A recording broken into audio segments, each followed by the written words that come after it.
everybody. Welcome back to the Synthetic Media Podcast. Ooh wee, We ooh wee. We got some juicy today. We're gonna be. Oh, sorry. I should hold my mic. We're gonna be talking about M. Night Shyamalan's Trap. Oh my god. Uh, yeah, I've been highly anticipating this movie. So I'm really glad that it did not disappoint.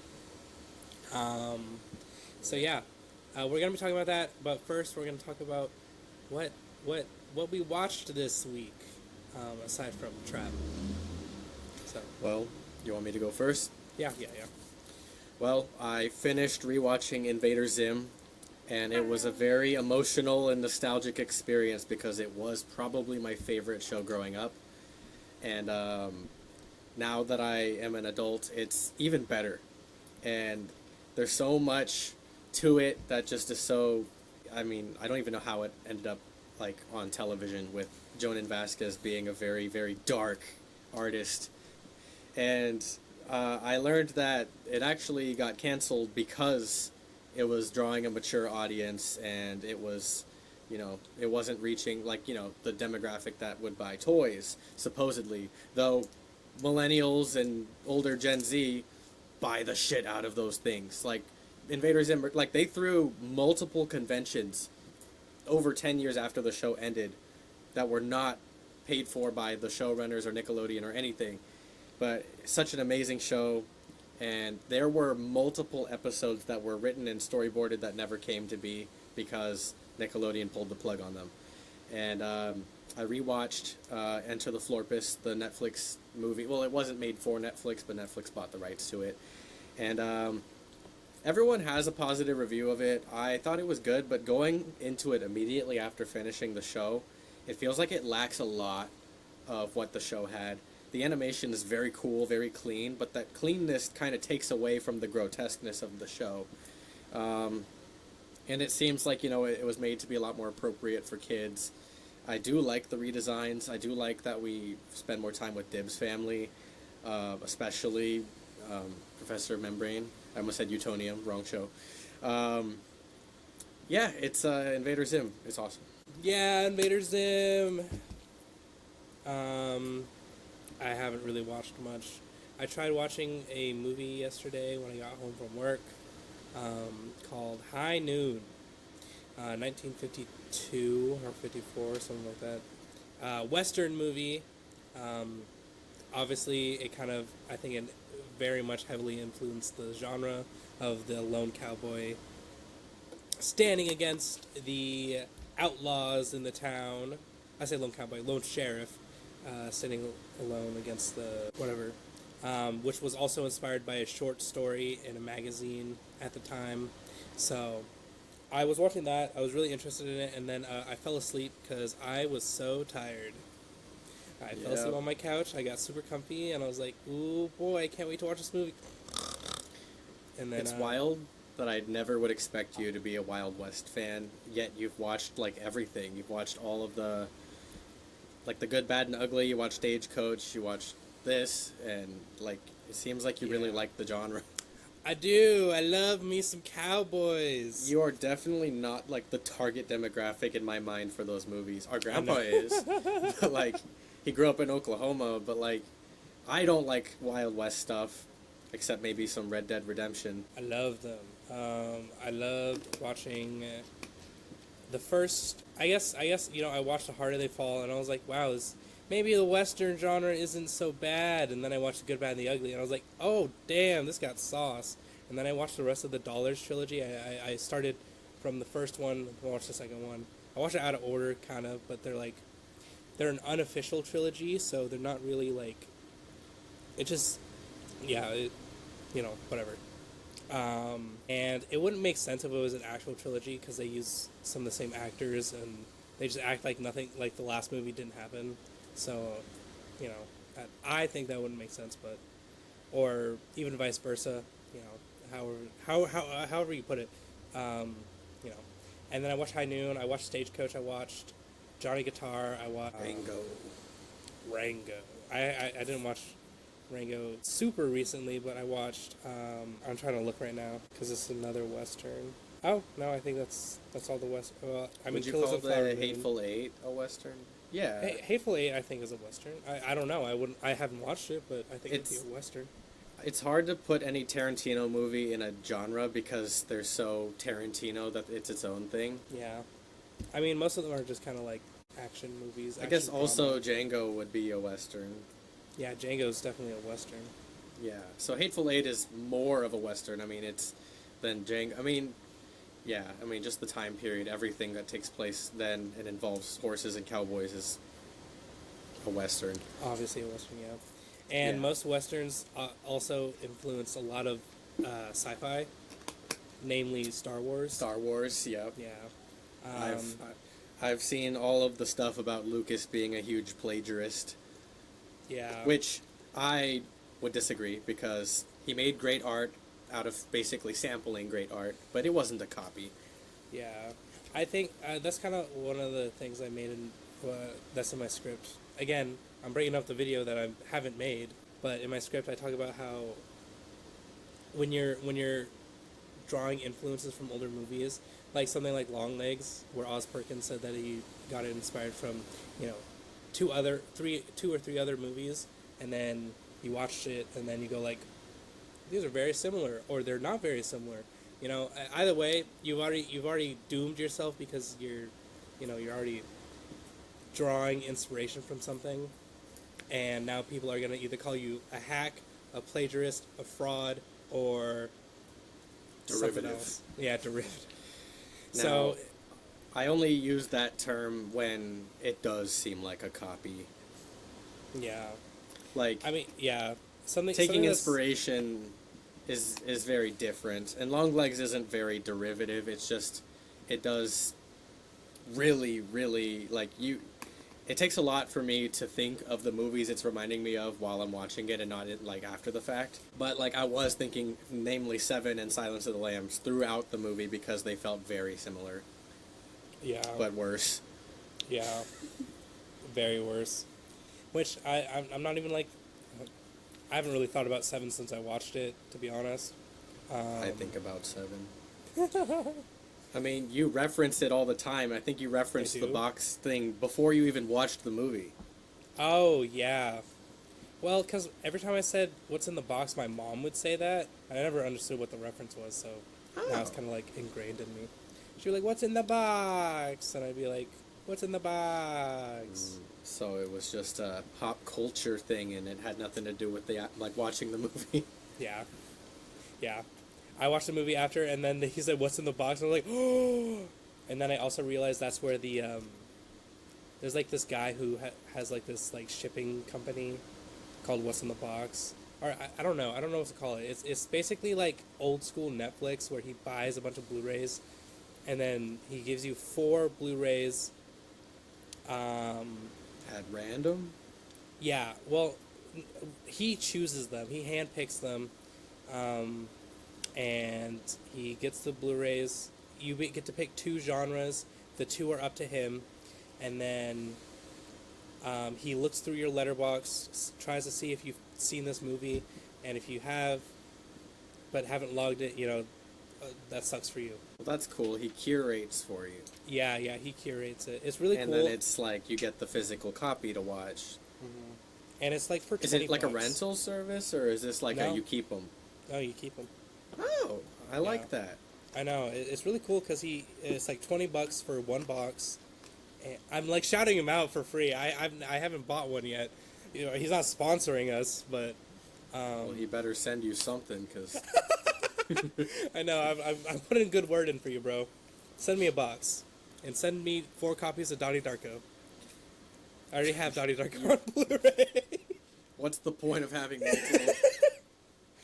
Because one of them might be a different cut. There's the director's cut, there's the theatrical cut, and I don't know. There's this box set I saw at Amoeba, and Don't you have the director's cut with your standard edition? I have the theatrical cut. So I have the theatrical cut. I want the director's cut. They're not I thought we had I thought you were showing us the director's cut, or you were showing us the commentary. On my birthday? I don't remember. You were showing us like a commentary, like they were just talking over the whole movie. Oh, yeah. And I was like, this is what my brain sounds like while watching movies anyway. With Richard Kelly and there's Jake Gyllenhaal. Yeah, there's just two guys talking while I'm watching, and it's very distracting. Yeah, I think it's great. It gives me so much insight. Yeah, no, I mean, I love commentary stuff over things I've already seen. Like I watched Zach and Michael do the whole commentary over Smiling Friend season 1, and I would totally watch them do it for season 2. I would too, actually. I haven't seen the season 1 one. It's like 44 minutes long. I think you should. Oh, okay. Is that how short the season was? Maybe it was longer. There's 10 episodes. They're about 10 minutes each. Just maybe about. they do skip over some things, so like it'll have random jump cuts. Yeah, it's edited, and I don't think you have to watch the end credits of every episode in between. Yeah, I think. Unless they're saying something funny during the end credits. Yeah. But yeah, so there's that guy, the What's in the Box guy, and that's immediately what I thought when he said What's in the Box at the end of 7. I was like, oh, I know that guy on TikTok. That would be a great way to advertise. Like, it's just the clip with like 4 minutes beforehand, and then when he says it, it cuts to the product. That'd be perfect. That'd be amazing right there. Gen Z marketing is so good. Yeah, I really want to go back to the DVD store, the Amoeba. I don't know if that's really doxing us. I think it is, because I think there's only 2 locations in California. I was going to say, I've never seen the DVD store. Well, like, not never, but I haven't in a long time. Yeah. It's okay. No one's dedicated enough to us to look that up. Yeah, I hope not. Well, hopefully they don't look up a certain media company. Yeah. Yeah. Okay, but yeah, I didn't watch anything else. I watched a little bit of House, of course, and I'm on the final season of Skins. I think for all my skinheads out there. No. No, never say that again.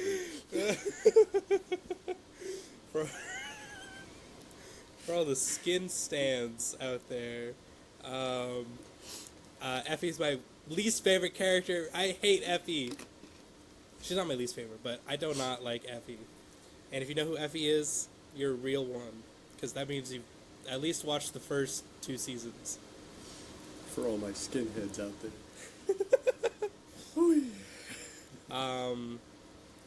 Yeah, I think the only thing that irritates me about Skins is their lack of bringing up something that happens beforehand. Because, like, each season is centered around, like, either one conflict or one thing going on. Like, there's no foreshadowing at all, or? No, that's not what I mean. I just mean, like, so the only thing I knew about Skins was every set a character will die. So I went in knowing that, but it was always random. Like, there's so much foreshadowing on who might die that you don't know who is actually going to die. Season 1, the ending of season 1 finale, that's my favorite, to be honest, and also season 4's ending. Those are my 2 favorite. Overall, I'm enjoying the show. We're on season 7, episode 3.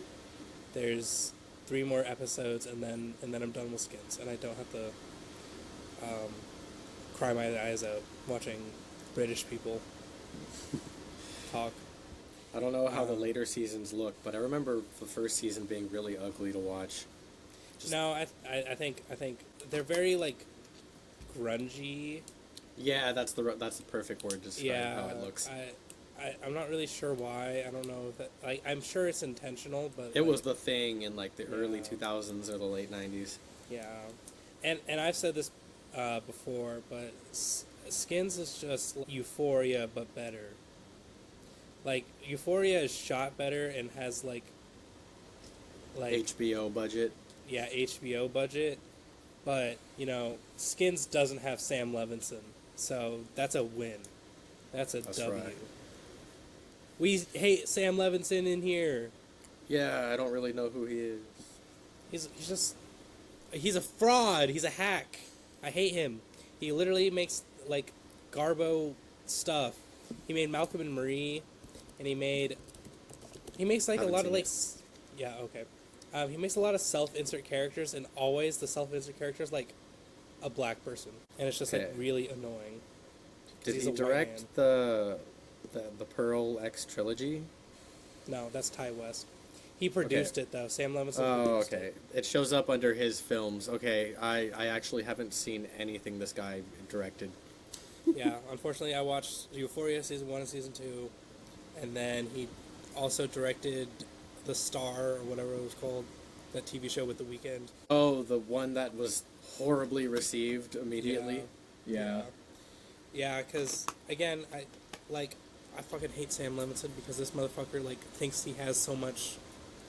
Like he's like the person. He's He's like a pretentious name. yeah. Well, he's pretentious in the way that like he thinks that his voice is better than everyone else's, because he experienced going through like a drug addiction when he was younger, and I'm like, dude, you're a fucking nepo baby. Shut up. You have daddy's money in your pocket. Shut the fuck up. I hate you, Me when I meet Bruce Wayne. Bruce Wayne. I don't care about your trauma. You're a nepo baby. Actually, for real. I probably it's sometimes it's hard to feel bad for people that have infinite money, even if they go through like very legitimately like hard times. Yeah. Like Yeah. yeah, not to get super off topic, but I thought of the whole Ocean Gate thing and how everyone was just kind of applauding a bunch of billionaires blowing up underwater, including a teenager who didn't need to die either, but Yeah. Or probably just got dragged in by his dad. but like I- it's kind of it's a two-sided thing. It's like we don't feel bad for them because they wouldn't feel bad for us, and then yeah. Yeah. The cycle continues. Yeah. Yeah. Yeah, I don't like Sam Levinson's style. I think Skins is a lot better, and Euphoria now just gets to, you know, be kind of what Skins was about, but do it worse. I think Sam Levinson's a fraud and a hack, and I hate him. Yeah. I just think I think he's like the reverse version of me, where he's like no sauce, all in my circles. Yeah. Our circles, because we're the family. So I think there's a lot of people like us that would be better artists if we were nepo babies, but Yeah. reality. yeah, yeah. So we have to deal with hacks like Sam Levinson. You know, that was 20 minutes of topics I didn't think we'd get into. Yeah. Let's talk about Trap. Let's talk about Trap. Trap, possibly one of the best movies this year. For me, Let's start with a spoiler-free section. Oh yeah. Okay, we're gonna put a timestamp if you want to hear spoilers, but let's talk about it for Yeah. people that haven't seen it but are on the fence about watching it. Yeah. So if you're on the fence about watching it, go see Trap. Trap is really good. It's basic synopsis. Dad takes his daughter over to a Taylor Swift-esque concert, and that's how I have been explaining it this whole time. It's a Taylor Swift-esque concert, and it's an M. Night Shyamalan thriller.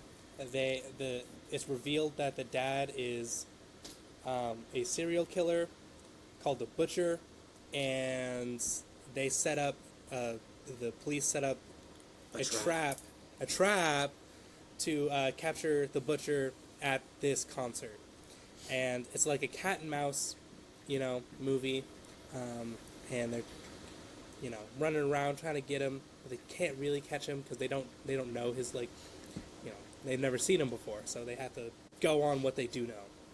So, Yeah. basic I went premise. in so blind to this movie. I actually didn't know anything about it at all. And like in the early very first few scenes, I'm like, this guy's such a good dad.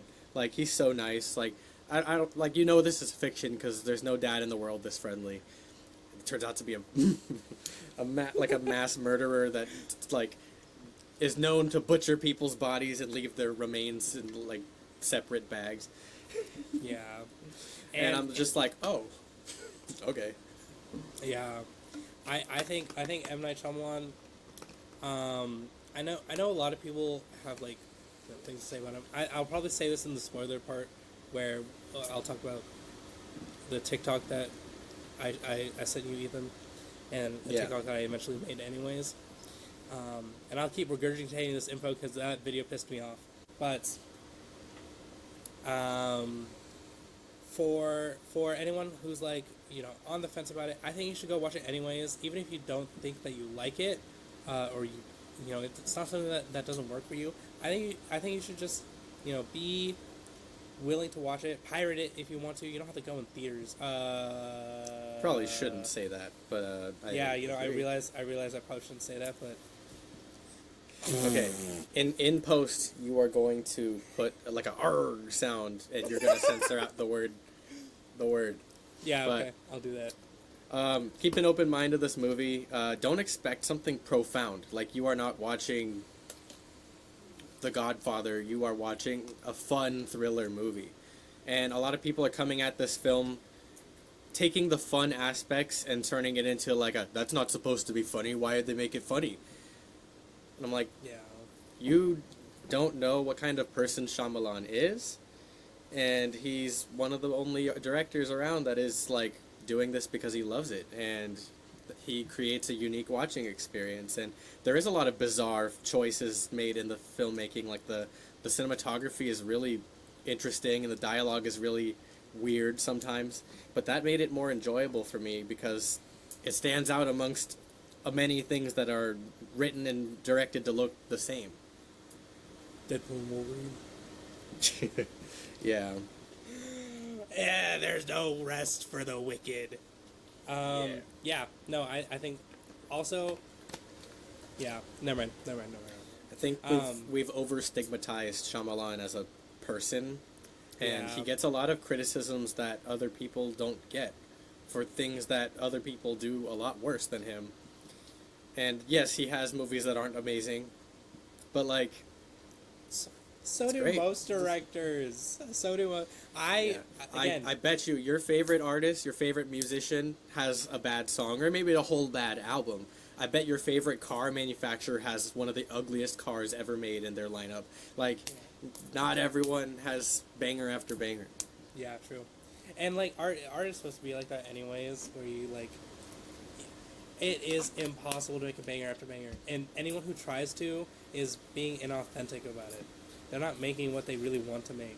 Because again, this kind of like my criticism with like Quentin Tarantino as like a director and like an artist.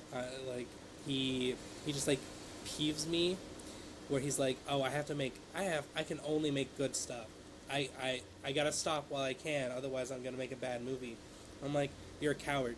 You're a coward in a farce. You should just make whatever you want to make, and then if you keep wanting to make movies, go ahead. Maybe you'll make a masterpiece. You have people like, what's his name? The director for Seven Samurai. Akira Kurosawa. Yeah, Akira Kurosawa. Where he says, after winning his first Oscar, after like, doing this shit for like 60 years, he was like, man, there's so much more. I'm just beginning to learn about film, and I've been doing this for so long, and I've only tapped into the potential of what film is. And I'm like, that is what it's about. M. Night Shyamalan is going to keep doing this, and I want him to keep doing this because everyone who's been criticizing him about, like, keeping going. Yeah, I mean, he's a risk taker. I love it. I mean, he tried to turn Glass into a new cinematic universe that's very different from the superhero movies of its time, and it didn't work out, and then he stopped there and started doing other things. And, like, I like that there's so much variety with him. Like, I would never think that something, let's say, terrible like The Last Airbender and Trap were directed by the same person. But, like, he tries things, they may or may not work out, and then he doesn't stop. He doesn't retire because he made a movie that sucked. Yeah. But just because he made a movie that sucked doesn't mean all of his future films suck. Yeah. there's like, and there's like directors who like will make one bad movie and then everyone's like, you should retire, hang it up, put the fires in the bag, bro. And I'm Fries. yeah. I think you said put the fires. Oh, put the fries in the bag, bro. Yeah. We should talk about the film itself now. Yeah. Sorry. What's his name? Josh Hartnett. Yeah, Josh Hartnett is Fantastic main character. Good. Josh Hartnett Renaissance. Here we come, baby. Yeah. This was the greatest psychotic like character for me. Not in general, but like of his archetype since like Patrick Bateman. Like he is so like silly, creepy, funny. Like it's great. I Yeah. He has like, you know, I could see like if he were, you know, you say there's a white male serial killer in a building with like 20,000 people in it. He's so generic looking that it's like, of course, like why you wouldn't think it would be him. You would go for one of the scary looking people, but like he just looks like a regular guy. But he plays this psycho so well, like when he's smiling, like I need my phone back now. Like you're just like scared. Like he plays both sides of that coin where he's a normal guy that you'd never suspect, and this psycho. Yeah, I think overall this movie builds suspension so well because it like sprinkles in the idea of something's going on at this concert, and then it's just building on that suspension, and you just keep going, and it's like a roller coaster where it just like keeps going up, and you're just like waiting for it to stop being scary, scary in like the anxiety way, where it's like you have so much anxiety, and then it doesn't, and it's so good. It layers and layers up the suspense, and I just love how smart he is, because it's weird to watch something from the perspective of the bad guy and be like, how would I get around this? And then you have to think, wait, I wouldn't murder people. Like, I wouldn't be in this situation. But, like, he was so smart with, like, just the way he would grab random objects and use them to his advantage later and memorize keywords and stuff. Not going to spoil too much. But, like, he was so intelligent and like, it was great to watch him run out of options and have his mask slip a bit. Yeah. And then, like, people criticizing, like, the daughter for being so clueless. I'm like, if you were 12, 13, whatever years old, and your father you've known your whole life was, like, a serial killer, and they just started acting weird on one random day, you wouldn't suspect, he's actually a serial killer. That's why he's acting weird. Yeah. Like, if anything, I would have thought he just had diarrhea standing up in the middle of the place and had to keep rushing to the bathroom. But, like... Yeah. People criticizing it because the daughter was too clueless. I'm like, she's a child. Yeah. This is her dad. Like, she spends every day with this guy. It's not like you would randomly suspect him of being a murderer. Yeah. Like again, I don't... I'll get into my, like, criticisms of the criticism movie and the spoilers part, but, overall, I think a lot of people are taking this movie, like, way too literal. And it's, like, weird because it's, like, the only movie this year that I've seen this criticism where they're like, it's not realistic. None of this is realistic. None of this would actually happen. I think this kind of thing actually does happen. Yeah, I mean, this thing does happen, but also, like, why does it have to be realistic? This is a movie. We're watching movies. Yeah. The only thing of fiction that broke my suspension of disbelief a little bit was a little bit after the artist went on a live stream and started asking the audience to help with something, and then that help happened very, very, very quickly. Yeah, that's true. If I were her in that moment, I would have said something radically different, like, trying to get the police or something, but whatever. We'll get into that in more detail. Okay. But I was going to say, I might count that as a spoiler. That kind of sounds like a spoiler. No, because you wouldn't know why they're on a live stream or whatever. Why they would call the police? Yeah, you don't know why. You don't know the situation, the circumstances. What's a motherfucking situation? Shut the fuck up. Take Um, out the bread. Okay. Anyways. Let me think. I think casting all around was really good. I thought the Yeah. daughter was super convincing. I really liked the mom of the other kid who was like dealing with a really bitchy child, and like they cast someone that looked like a very stressed out middle-aged mom of a teenager. Like I thought, and like the way she was kind of being like, I don't care about your daughter's feelings. That's what kids do, or like, you know, I don't take responsibility for my child. I thought, yeah, everyone was very well cast. The wife, yeah, no, I think that the facial expressions she had later in the film were very, like, she was a really good actor. Yeah. Which, yeah, it's very good. All the performances all around are really good, and I actually really like M.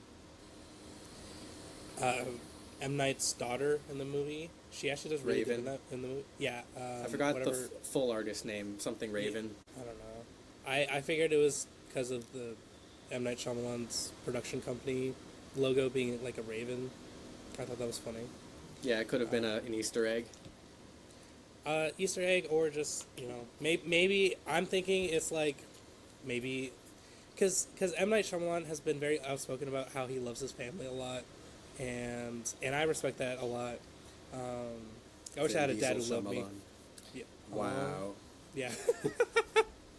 Oh, but then man, you better hope he doesn't watch this. he won't, because he doesn't love me. Oh, man. He's gonna bite me in the ass in like this is 2 gonna. years. I was gonna say those exact words. Pod slipping out. Shall we get into spoilers? Yeah, I think we're gonna get into spoilers now. It's 33 minutes into the podcast, 34 minutes into the podcast. Yeah, you don't So- need to announce that. We'll put it in the description. Well, it's in my brain. I'm putting it in my brain, in the vault. Alright. You know.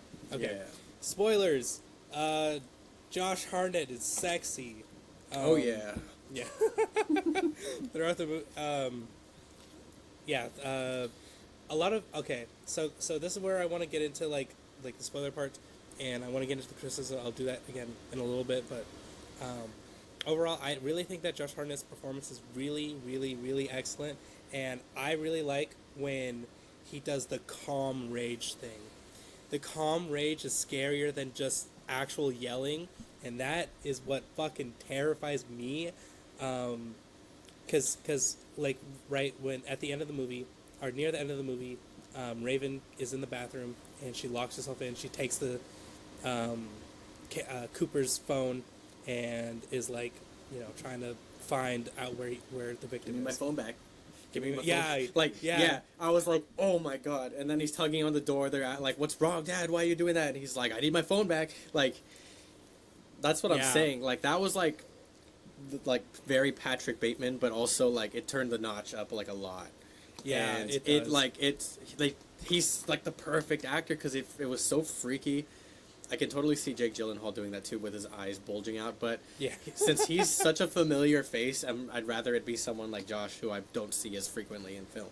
Yeah. And I feel like M. Night Shyamalan did not need to have him take his shirt off towards the end, but was like, this will keep the ladies in their seats. Yeah.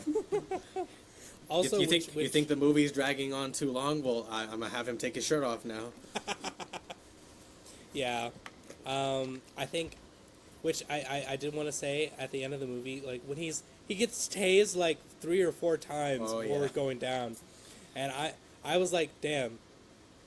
I bet if this movie was made before, like earlier, or if Bruce Willis was still like in his acting game, Bruce Willis would have made like a cameo at the end of the post-credit scenes, but you know, Yeah. Poor Bruce prior Willis. to Glass happening. He has He has Alzheimer's. Yeah. So he Yeah. can't act anymore, Yeah. which is very well. It's not unfortunate that he can't act. It's just unfortunate that he has. It's Alzheimer's, happening, which yeah. yeah. I was gonna say I didn't care for the wife exposition dumping towards the end of the movie. I think we kind of gathered that. Well, if she's the one that kind of ratted out that he was gonna be at that concert, she seemed a little too clueless when Raven was there that he was the murderer, Yeah. not the butcher. Like, I I don't think I we thi- can have that both ways. Like, she had no Yeah. idea, but it was her suspicion.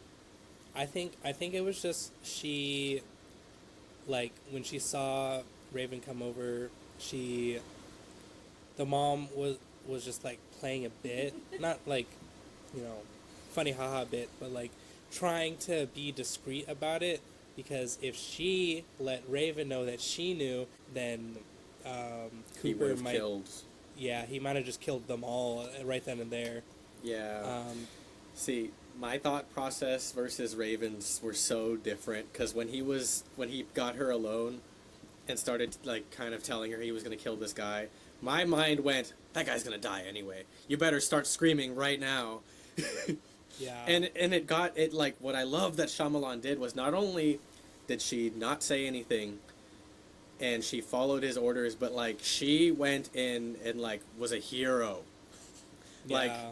she did so many more things than she needed to do. She could have totally dropped him off, took off in her limo and called the cops, but she went in there and she grabbed his phone from him. Like, she was like, I'm determined to be a hero today.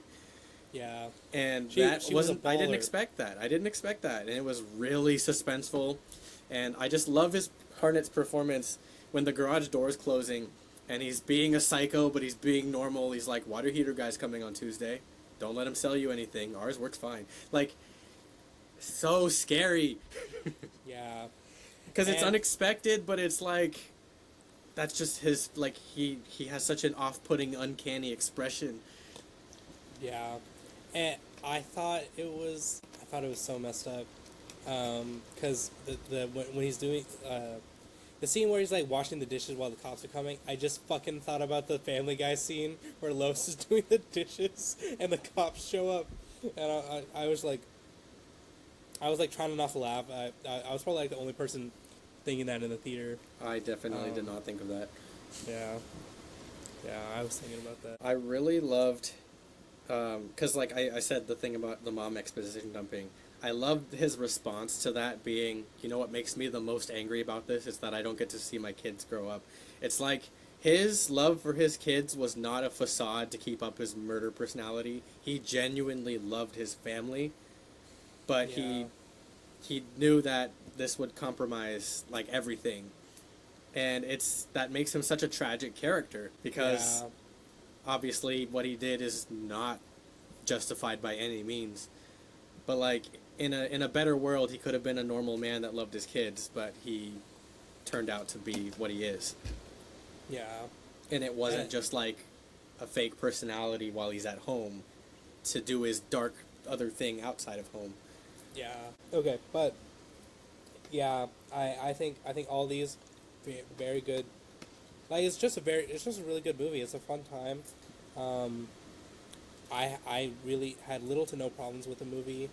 The only thing that I really had a problem with was probably just like the end bit when it goes like they get him. Oh, he got away. Oh, they get him. Oh, they get away. Oh, they got him. Yeah, but you know, Yeah. The most irritating one was when he got out of the cop car or the limousine. The cop car, yes, limousine. the limo. When he had her handcuffed in the limo, and Yeah, he changes clothes, gets out, and leaves, and nobody in the crowd stopped him, and then the police couldn't find I know, him. like. And like I understand that. How do I explain? Like, people were He was getting focused on Raven. People were looking at her, and he used that as a misdirection. But like nobody was like, "Hey, stay in the fucking car," and like did anything to him. Yeah. Well, I'm sure. Yeah. Well, also like if someone was in that situation where they see someone probably scream for help in a limousine, their assumption might be that it's someone else in the limousine, not the driver.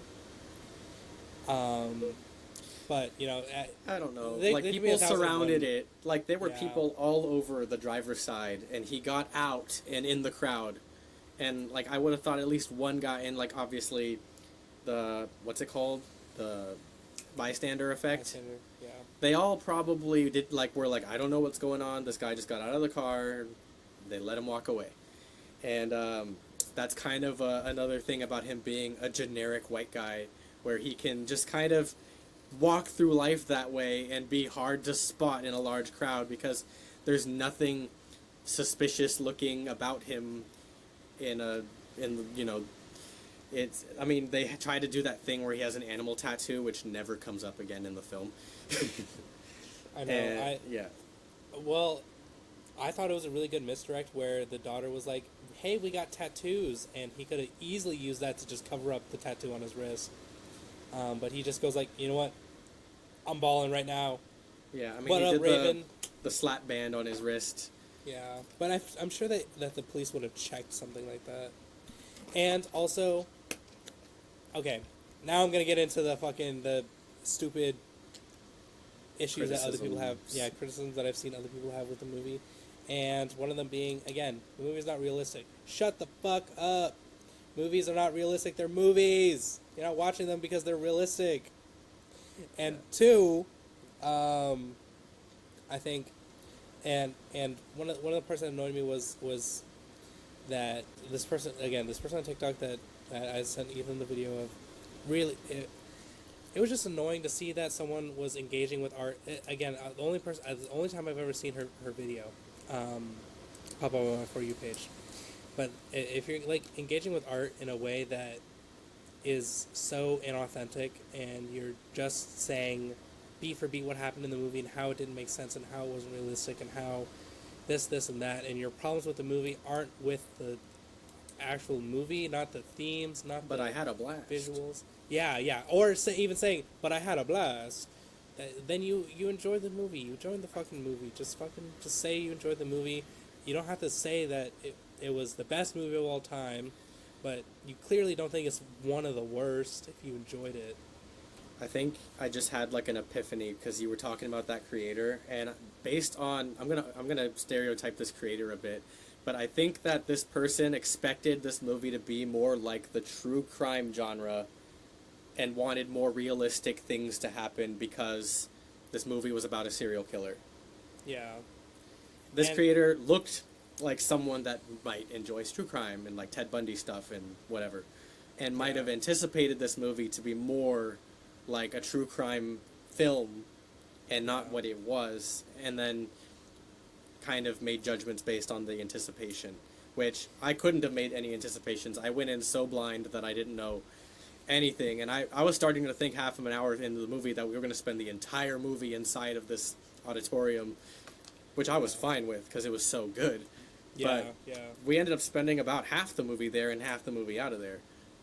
Yeah, which is a big point. A lot of people who were watching that video had not seen the goddamn movie, and they're just taking what she said like at face value, where she's like, the timing doesn't make sense, this doesn't make sense, that doesn't make sense, how did he do this, how come he didn't just walk out, they don't have anything on him, how come he didn't just assume, like, why didn't he just lie to them? And like, if you're a serial killer and the cops are there because they know you'll be there, your assumption should not be, oh, I'll be fine, because you might not be fine. They might have something on you that might, like, they might have blood, or they might have, like, skin or hair, anything that might show DNA tests. Yeah, fingerprints. They might have something that. So, one thought I had. Yeah, go ahead. To cut you off, when he saw someone get tackled, and they were like, "This isn't the guy," because the guy we're looking for wouldn't have panicked.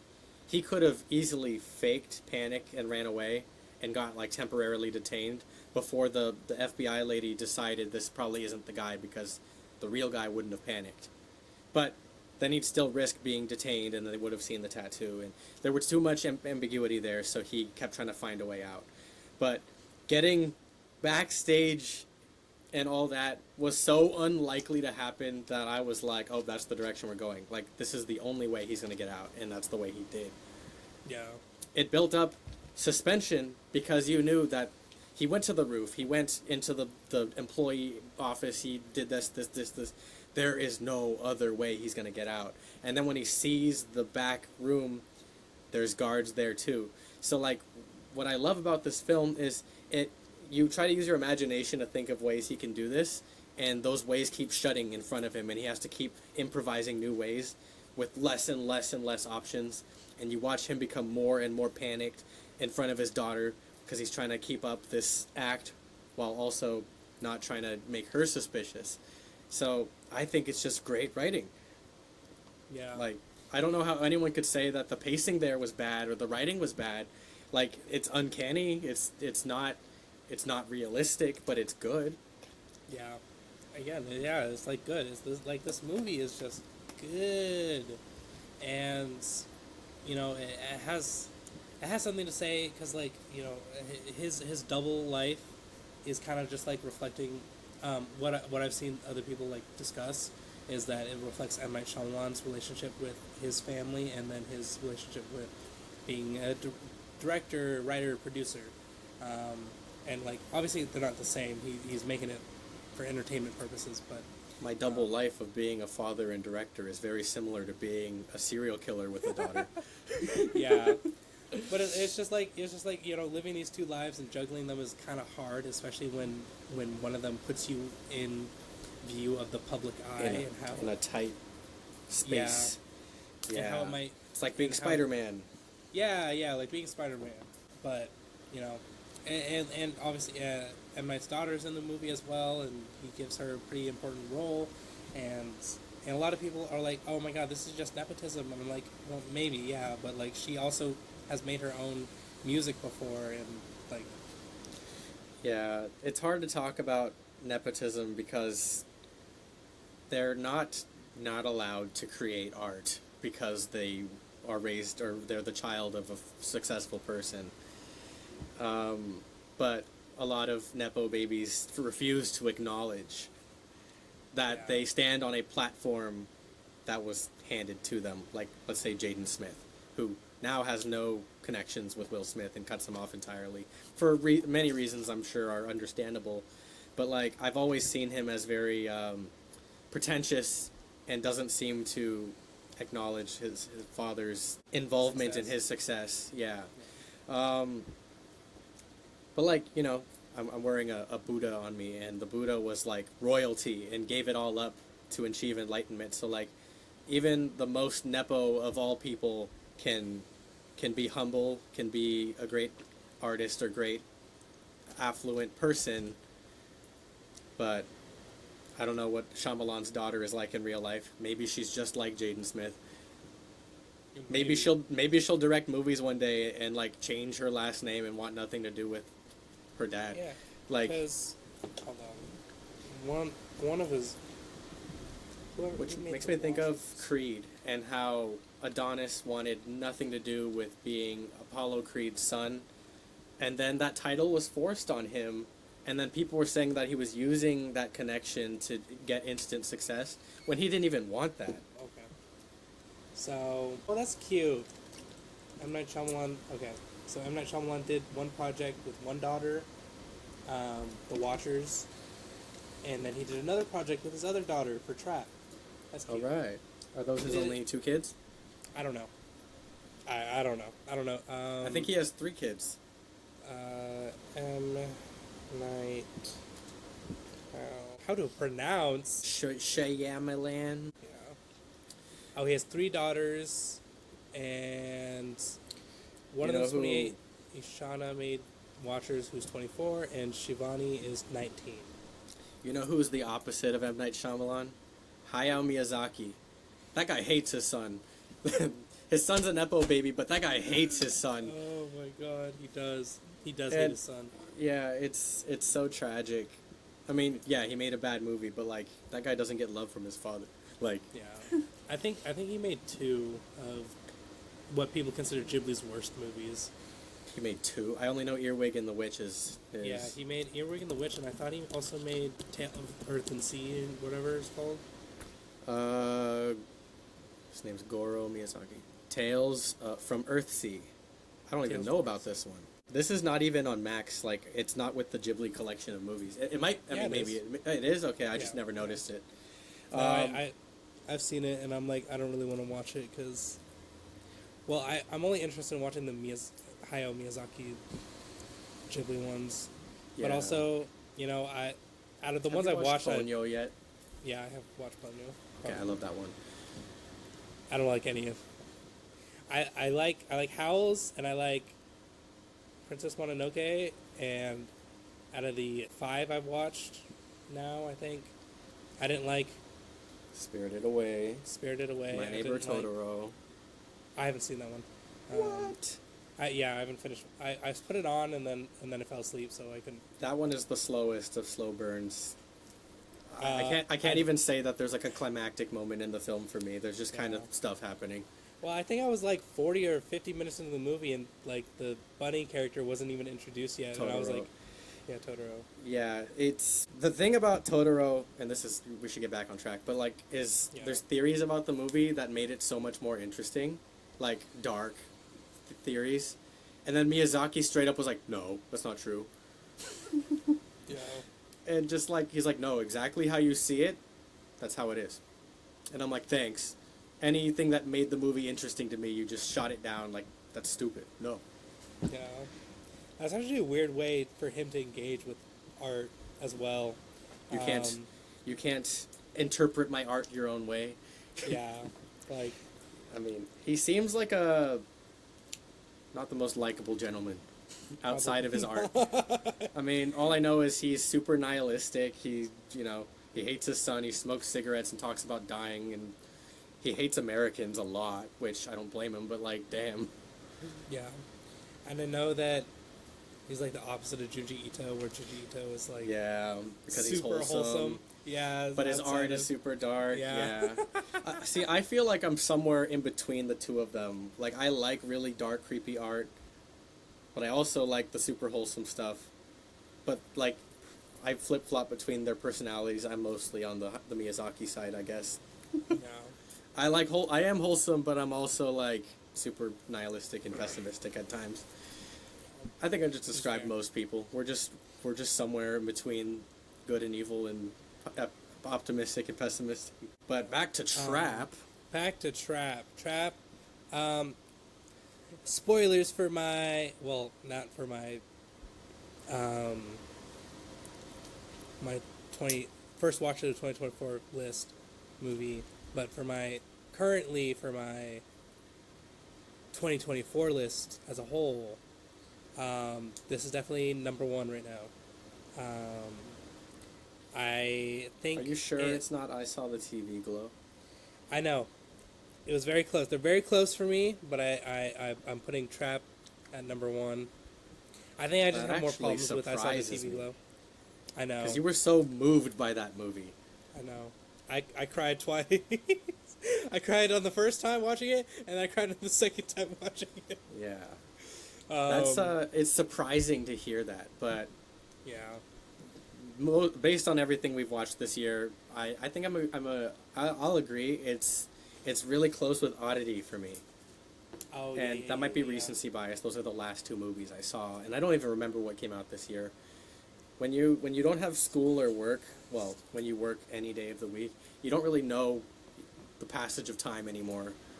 Yeah. Well, but also, you just gotta keep your letterbox list. You just gotta keep it up. I use it You once keep that every like letterbox 3 months. grind. Yeah.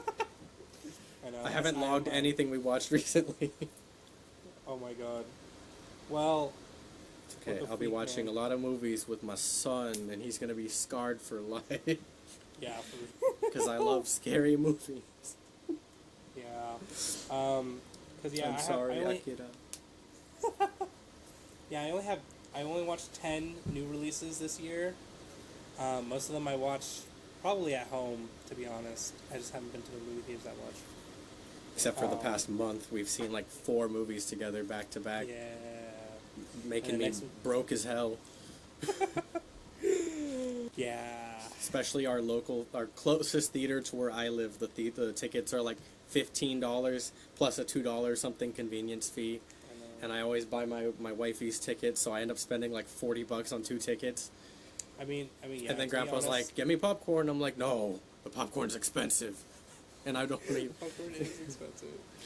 And I think, you know what we should honestly probably do? Is it? we have like the movie theater has like a sale, like tickets are at a lower cost on a certain day. I think it's Monday for this movie theater. I'm not quite sure. I'm not 100% sure, but I think it's Monday. It's either Monday, Tuesday, or Wednesday, because Tuesday was a reading cinema. Was the other cinema close to me? You know what? No. I didn't just jump myself because there's a bunch of movie theaters called the Reading Cinema. So, the Reading Cinema that's near me that shut down. Giving more clues to which one you're located. I know. By. Fuck.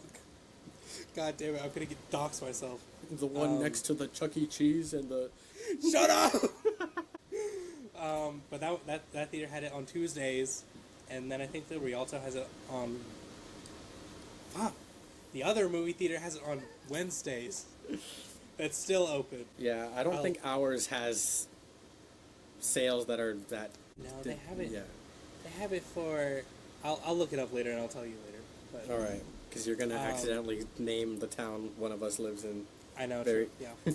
Yeah, I know. But yeah. So, anyways, Trap. We're gonna come back to Trap. We're gonna spoilers. Are we done with spoilers, or do we want to talk more about it? I mean, is this the point people should skip to if they were avoiding the spoilers? Well, yeah, I was trying to transition to that, yeah. Yeah, let's do that. Okay, so, yeah, we talked about spoilers. Now we're not talking about spoilers anymore, so don't worry your pretty little ears. And now we're going to transition to... There's no news today, this week. Nothing interesting came out. Except for... Hold on. The only two things that I wrote down this week were... Rebel Moon Director's Cut is coming out on Netflix. I think either sometime this month or it already happened. Rebel Moon Director's Cut, and then the Star Wars video game, which no one wants to talk about because it looks bad. But this week we have an interesting little game, I guess you would call it. So what we're going to do is we're going to draft 5 movies that are coming out for the rest of the year, our 5 most anticipated movies, because someone couldn't list 10.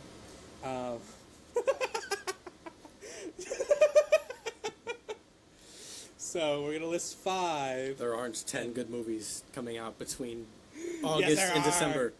Yes, there are. And we're going to do it like a draft pick, so I'm just going to have Ethan go first. Ethan will get first pick, and then I'll get first pick, and then we eliminate that movie from those movies from the roster, and then we keep going until we have 5 movies. And then at the end of the year, we will reflect on those movies, those 5 movies, and see whether or not they were good. And then we'll probably... I want to see if we can do one in January, one for January, like December, January, where we make another draft, and then... In July. Again. Yeah. Possibly from January to July, and then July to December, and just do it in 6-month cycles, so it's not just like we're doing it, and then a year later we come back to it. Yeah. Let's see if we don't get lazy and don't continue the podcast for a year. I know, for real. For real. Anyways. Okay. Should I start with my least anticipated, or how are we doing this? So what you should do is just list whatever you think you want to be on your list, because we're gonna at the end of the year, what I want to do is I want to compare, and then we'll see which ones we like the most and which ones we like the least. Okay. Am I trying to pick something that I think isn't on your list? You don't have to. Okay. You could steal it from me if you want, but okay. don't. Okay. Well, I think I'm gonna start with one that's definitely not on your list, Okay. just to get the ball rolling, and that is The Platform 2. Damn, that one was on my list. Dang. Yeah. Okay, The Platform 2. It does have a release schedule, so hopefully it does come out. Because if it didn't, that would be so funny if all these movies got delayed, bro. Yeah, that would suck. I was like, what the fuck happened to me? Oh, magic.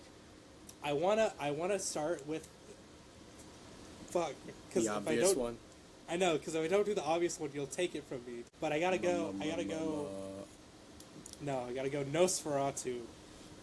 Right, that's on my list. Yeah. Nosferatu. the vampire. All right, that's gonna since be my you first. since you didn't take it, I guess I'll go Megalopolis. Fuck. No, not Megalopolis. I hope that movie's ass now. Let's see what else is on my list. So you got Megalopolis, and then I mean it comes out so soon, but Alien Romulus is gonna be my second pick. Yep. Okay, well, how are we gonna get 5 if we have the same movies? I don't know. I find Okay. find 3 other movies really quickly. Okay, that was the 4th movie we mentioned. So number 5 for me is Cuckoo. Say the goddamn name right. Cuckoo. Cuckoo. Cuckoo.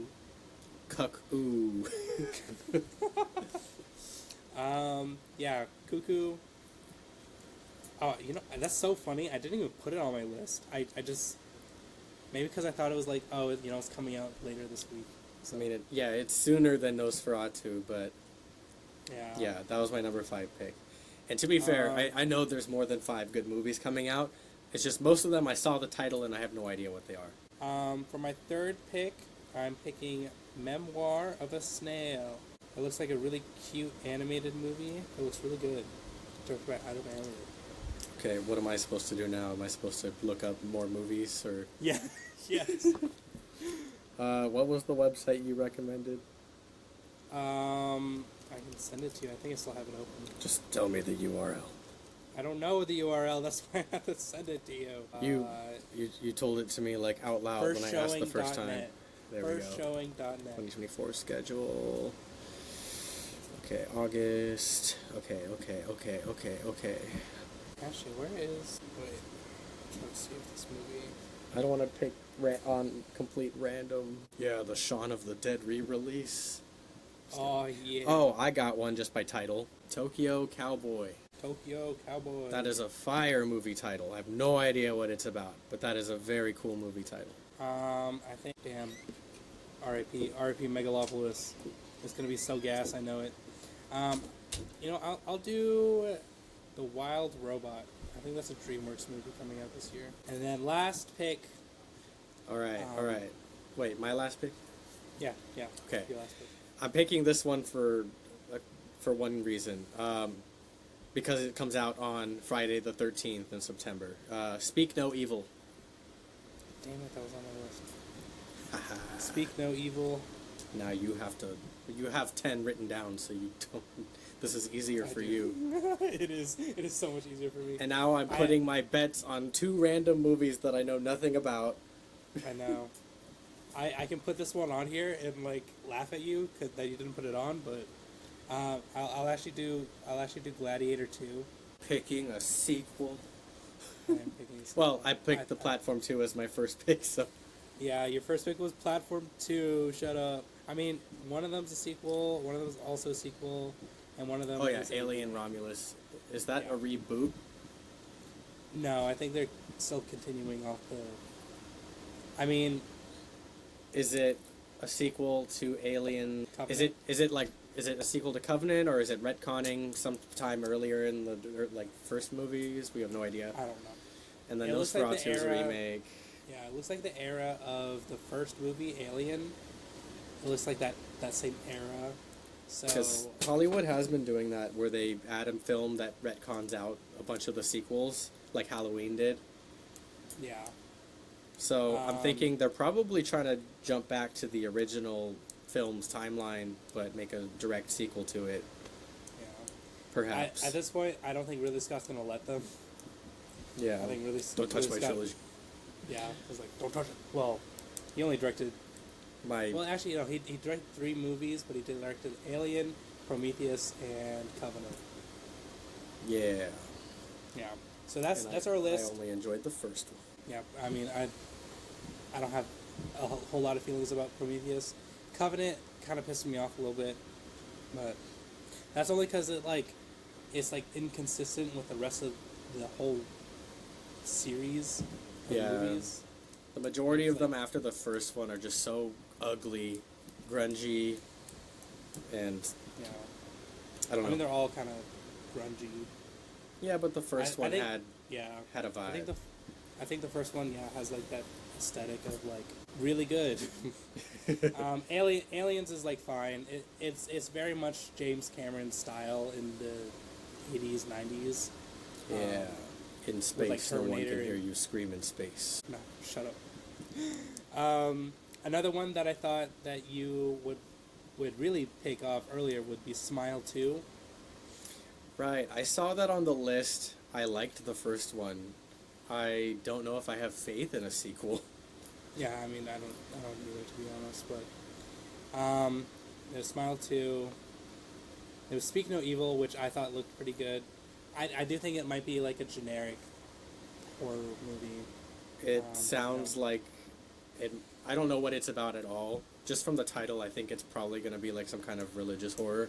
I don't think so, because when I remember, yeah, it's an American family spends a weekend in the countryside of a British family, and it's a psychological nightmare, is what it's described as. British horror. Yeah. It has James McAvoy in it, and let me see, anyone else that I know off the top of my head? Nope. They just get jump scared by old British people. Hello, governor. Yeah. Hello, governor. I was also thinking about Transformers 1. Oh, hell no. I don't really... I know. I haven't watched a Transformers movie since I was a kid.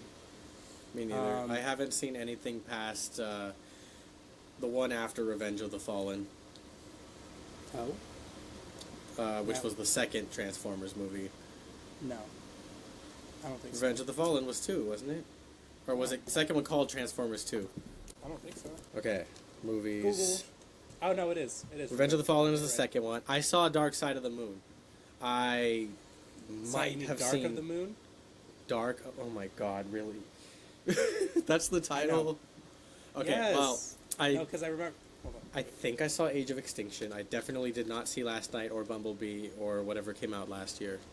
The Beast one. But, God, the trailer for the Beast one was on all the time, and I was so tired of it.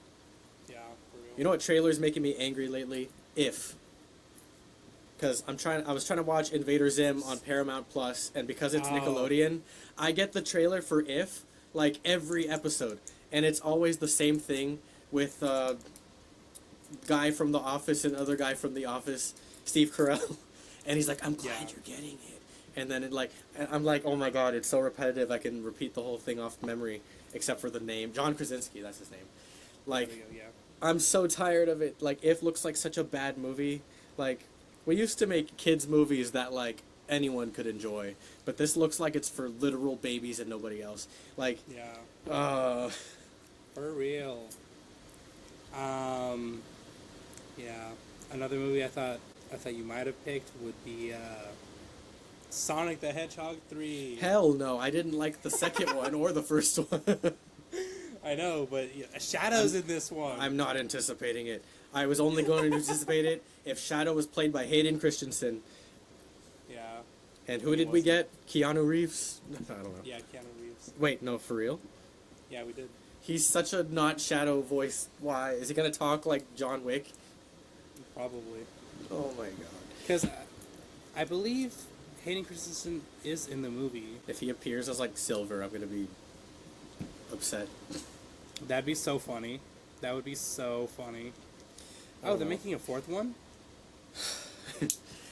It's just Sonic 2 was one of the biggest disappointments for me.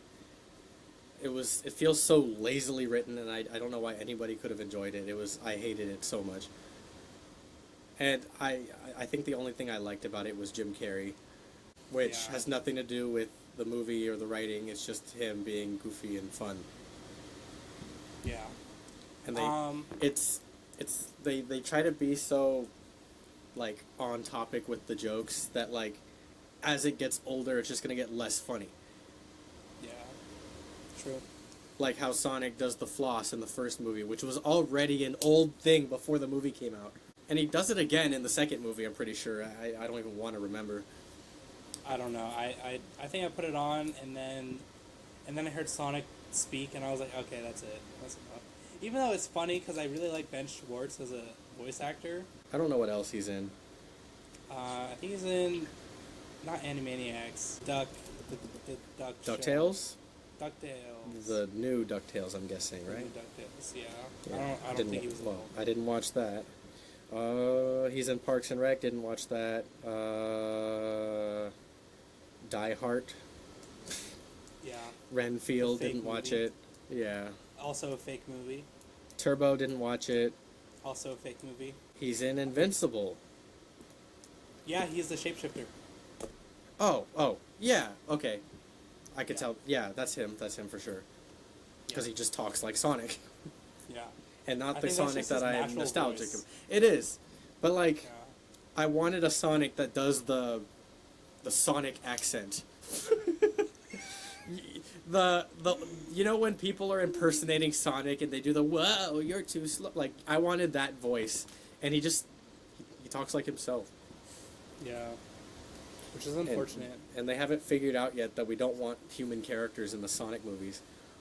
I want James Marsden in a good movie. Yeah, I Please, would like James, him in a good please, movie James too. Marsden. Like You're his in the role, box. his role in Sonic 2 was so bad. Like, just don't put him in the movie at all. This man was in the box. He was Cyclops. Bro can't get a win. Yeah. He's been blacklisted from Hollywood after the amazing performance in.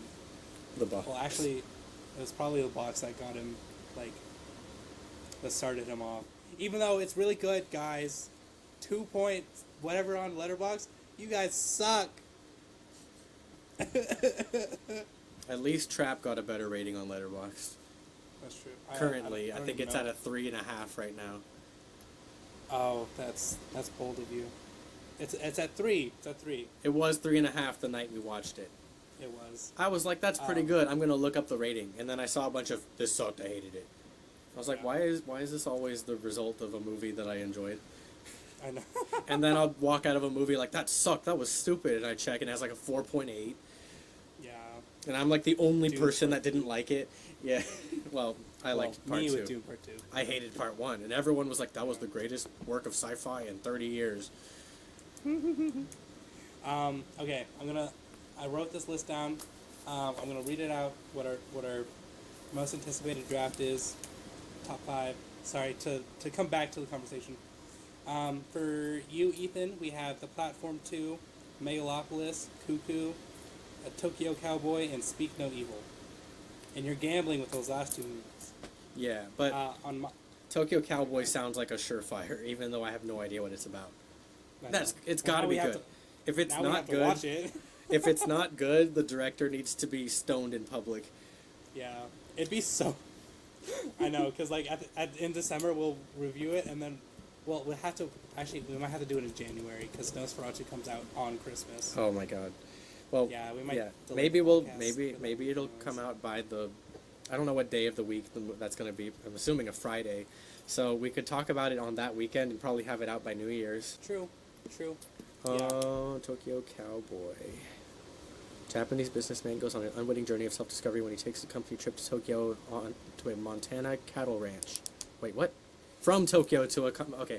I was like, he goes to Montana in Japan. Okay. Whoever Mark Marriott is the director. Sound familiar to you? Oh God, he has the creepiest blue eyes I've ever seen. It was Mark Marriott. Oh my God, no.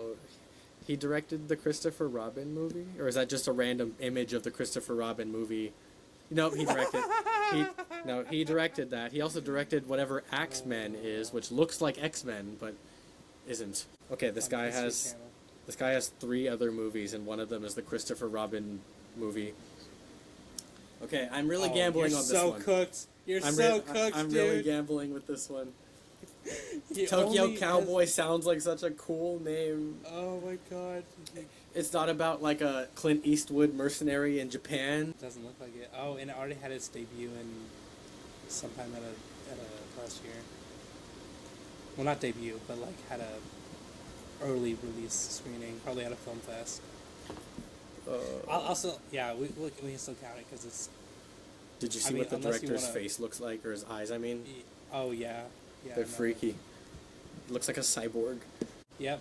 This, yeah, I think you're cooked. It'll be funny if you do. You just Okay. come on the podcast. And you're IMDb. like, I really liked it. I think it's IMDb. 10. IMDb gave it an 8.4. Yeah, that's true.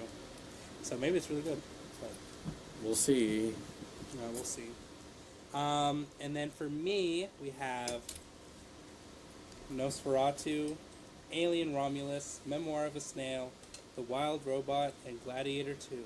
And I have not even seen the first Gladiator, so I haven't I guess I'm either. betting on that one. Yeah. I mean, you already know that is a beloved movie, though. Yeah. Well, With it's a Joaquin Gladiator Phoenix. is a beloved. Oh yeah, he is in the movie. Sorry. Yeah, no, that's what I'm saying. Like, you're gambling on it, but it's a beloved movie. Yeah, but Also- also, you know, a lot of people think Ridley Scott is kind of washed up, which I don't think so. I think he has. I think he still has a vision. I mean, I was His more surprised recent work. to find out he was still alive, like, the last Yeah. time he was mentioned, because I'm like, okay, Blade Runner came out in, what, 84? Alien came out in, what, 79? 79, Like, this guy's been directing movies for a long time. yeah. Yeah, true. Like, Um, yeah. but yeah, I think that'll do it for the Synthetic Media podcast. Sorry, fuck.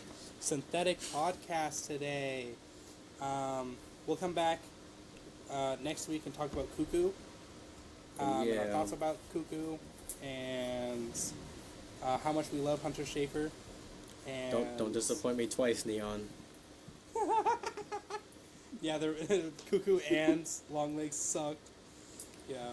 Don't do it. Hey, I think Neon made Infinity Pool, and I don't think I watched another Neon movie that entire year.